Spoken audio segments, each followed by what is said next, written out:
Bouleversant, l'assassinat brutal de notre frère, camarade de lutte et digne fils du Faso, Alain Christophe Traoré, connu sous le nom de Alino Faso, alors détenu en Côte d'Ivoire. Dans un premier temps, cette nouvelle, très choquante et douloureuse, nous était parvenue de manière informelle.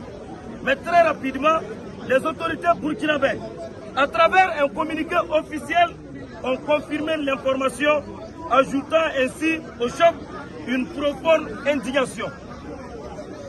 Arrêté il y a environ 7 mois par les autorités ivoiriennes sous prétexte de tentatives de déstabilisation, le camarade Alain Christophe Traoré a été détenu sans jugement, dans des conditions obscures,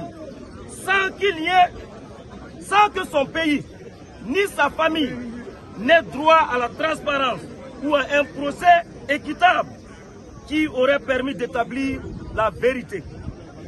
Peuple burkinabé, dans sa patience et son attachement à la justice, attendait sereinement que la lumière soit faite. Hélas, les autorités ivoiriennes en ont décidé autrement. Alino Faso a été maltraité, torturé, puis exécuté froidement, sans aucune preuve crédible.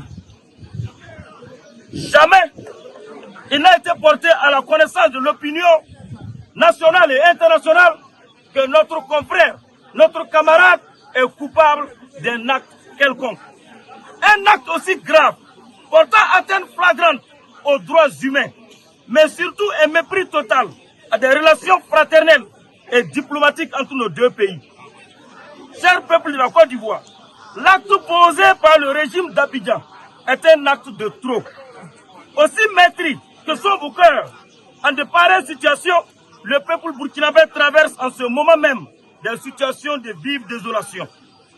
Ce ne sont plus seulement des traîtres de la nation burkinabé qui se retrouvent en Côte d'Ivoire, mais voilà aujourd'hui que ceux qui défendent des causes justes, ceux qui soutiennent la révolution du peuple burkinabé, sont purement et simplement éliminés sur votre sol.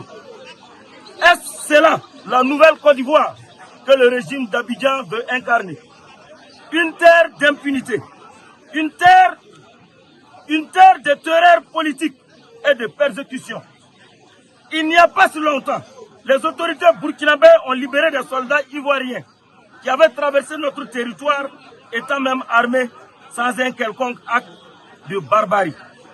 Le Mali, dans le même esprit de solidarité sous-régionale, a libéré 49 soldats ivoiriens qui foulaient l'aéroport international de Bamako à l'insu même des autorités maliennes pour des missions jusqu'à aujourd'hui inconnues.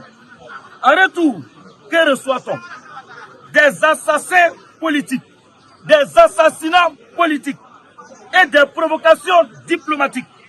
Face à cette situation intolérable, nous exprimons notre plus vive indignation face à l'attitude des autorités.